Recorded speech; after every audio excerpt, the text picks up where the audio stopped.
چشات دریایی از عشقه، واسم آرامش مغزی،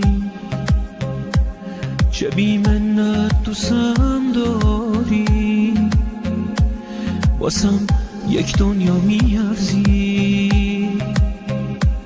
تو دستاتم نیت دارم، دلم قرصه مثل کوهم، بهم دلگرمی میبخشی تا کم شه بار اندوهم.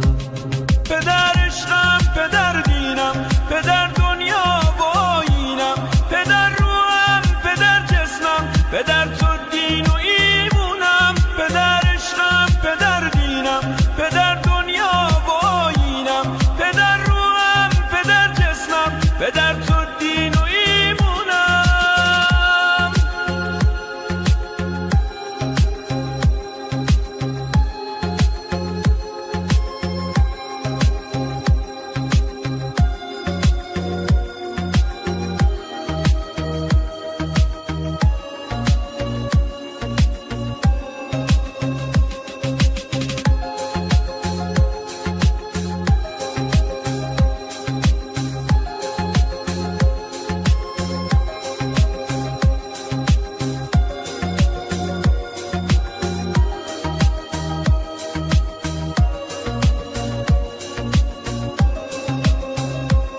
پدر تنها ترین عشقه، واسه روزای تنهایی،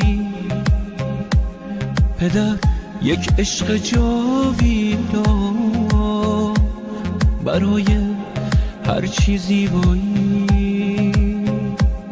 پدر یعنی احساسی که غیر قابل وصفه، پدر یعنی سکوتی که واسم زیباترین حرفه. پدر عشقم، پدر